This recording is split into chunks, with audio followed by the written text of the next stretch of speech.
আমার husband broiler মুরগি তেমন পছন্দ করে না। এই রেসিপিটা করে খাওয়ানোর পর থেকে সে এত বেশি পছন্দ করে যে সে বুঝতেই পারে না ব্রয়লার মুরগি রান্না করেছি নাকি গরুর মাংস রান্না করেছি, এতটা মজা হয়। তো এখানে আমি দিয়ে দিয়েছি তেল, পেঁয়াজ, বেরেস্তা, দুটো তেজপাতা, আদা, রসুন আর পেঁয়াজ বাটা দিয়ে একটু কষিয়ে নেব।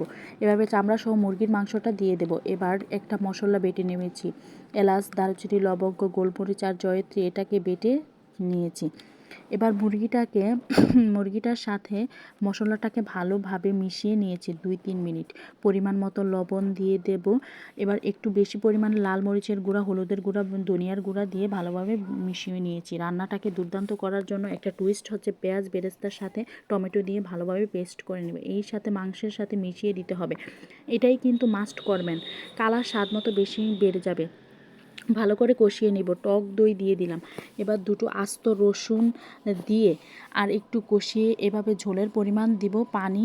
মাংসটাকে সিদ্ধ হতে যতটুকু পানি লাগে ততটুকু দিয়েছি। আমি কিন্তু মাখা করব। এভাবে লাস্ট পর্যায়ে এসে ধনিয়া পাতা ভাজা, জিরার গুঁড়া আর সাথে বেরেস্তা, একদম ফ্রেশ ধনিয়ার গুঁড়া ব্যবহার করবেন।